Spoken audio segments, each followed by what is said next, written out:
Hey guys, Brandon here, coming at you with another MLB the Show video. And today I wanted to talk about the quickest ways to get Honus Wagner's card. It's obviously going to be a grind. There's a lot that goes into it, but if you chip away a little bit at a time, by the time they release some more cards, that'll help you out. You should have a pretty good start to getting him. He is the best shortstop in the game, and it might be worth it to lock some of them in, but if you are trying to do it, then I can show you guys the ways that I know that would help you guys get there. So once again, if you haven't seen Honus Wagner's stats, this is what he looks like. Obviously a very good player, but is he worth like just buying all the players for 1,000,000 stubs? Probably not. So first we have to go into the different programs that you need. You need one of each one. And the top amount of each one, so 50, 60, 80, you get it. So the fastest way to get all these done would be obviously buying the ones that are in the market from the market. I would leave the cards you have in your inventory just so wouldn't sell them yet. Obviously if you're running low on stubs you can sell them, but you can always go to series and then look them up and try to buy cards based off their quick sell value. Obviously this Altuve you'd lose a little bit of stubs from, but if you do like a stub making method where you just flip them, it should be good. I feel like these cards will sell quick now. There might be a stub making method I can show you guys out of this. I guess we'll see if these players now, since people actually want them. The Javier Baez is only a 69 overall. Okay, but yeah, there should be a method that you can make out of this, just because of the rates being so high still. But yeah, the easiest way right now, buy all the cards. Obviously you don't want to, but there is 1, 2, 3, 4, 5, 6, 7, 8, 9, 10, 11, 12, 13, 14, 15, 16, 17, 18. There's only 18 on a page.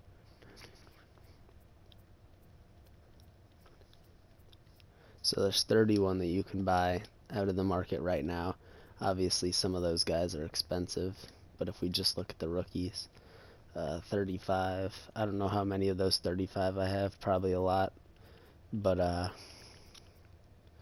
I think I have a decent start. Getting at least half of them done is pretty good, until I want to just buy these people. I think these people are like 5,000 unless they went a little bit back up. They might have went back up just because of it. They were all pretty close to 5,000 at the time. You could buy them and lose a little bit of stubs, but I'd prefer not to. So the first thing I'd do is make sure you're at about 50% with all of them. I'm a little short on the All-Star one. Nothing a couple lock-ins can't solve. I don't even know if I have them. Oh, it's a no-sell anyway, okay. Don't want to lock in Fernando Rodney. Don't want to lock in Aroldis. Well, anyway, I don't have half on that one, but I would recommend trying to get to at least half by now, because I do think they're going to release some more cards to help us out with this. It's going to be hard to get 60 signatures. I only locked in the ones that are do not sell anyway, just in case I did want to sell some of these. Some of these go a little bit cheaper than the other ones, but like this Aubrey Huff's probably...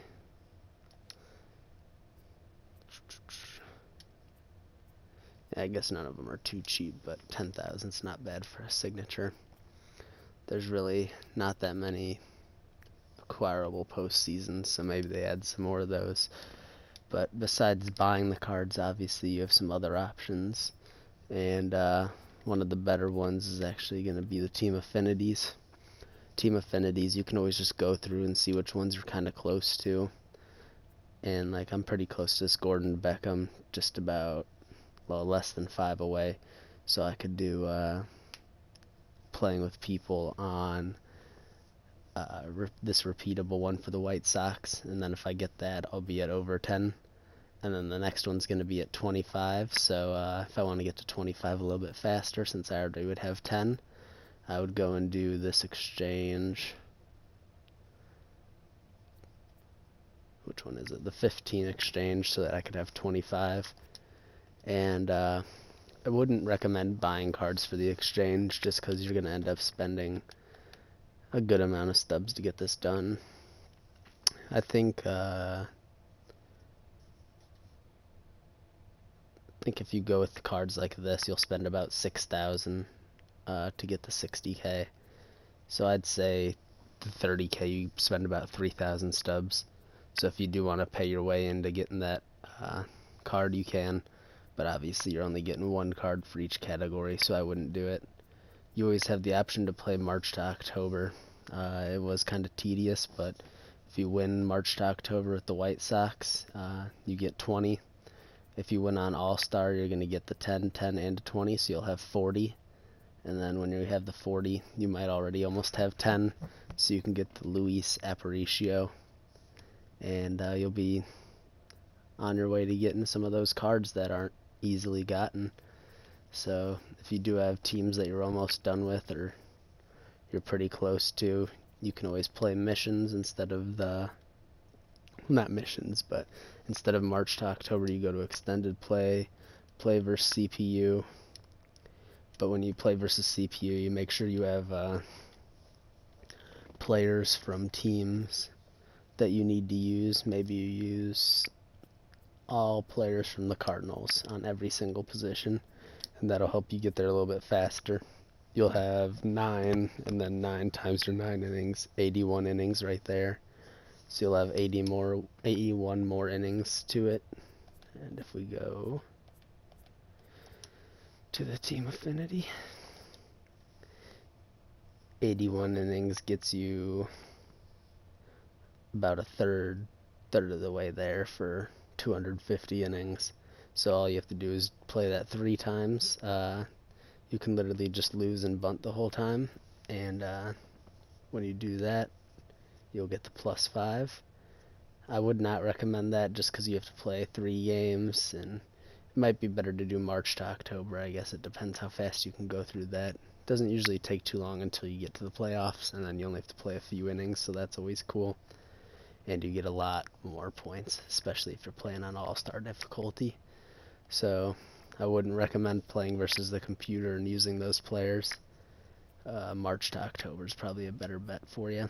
I'm probably going to play it again to see how it goes, but you can always go for buying the cards. But I would only buy the cards right now that you can make your stubs back on. Not those. Like for the postseasons, Salvador Perez used to be 5,000. His price jumped a little since this card came out. Actually, all these people have. They used to all be around 5,000 exactly. So right now it might not be worth it for most people to go through all these, but eventually when there's enough cards out, like there's not even 15 of these postseasons out right now, so you'd be spending like 50,000 stubs just trying to get these players. So not worth it right now, but if you are trying to stockpile some players, I would save the ones that you get from the XP path. Where's my XP path? The ones that give you like 5 players, 6 players. Hopefully they release some more than that, because I think I'm doubling up on players. Where's it? Right here. I think on these I have to... Actually, I don't think it's that one. It might be just these bronze cards that I'm doubling up on right now, but so we're running out of cards. I do think they'll release some more, and it'll get a little bit easier. So try to get as many cards as you can right now. Work on your team affinities if you want to. Work on playing your March to October. Or lastly, just buy the cards that you don't have to spend a whole lot on, so you can have those and you don't have to worry about those. So if you guys enjoyed the video and you want to see other stub making methods, any other videos, consider subscribing. And I'll catch you guys in the next video. No, I won't. We have to open a pack first. So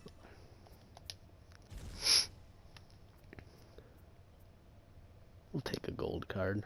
Madison Bum. Alright, now we'll catch you guys in the next video. Thank you for watching.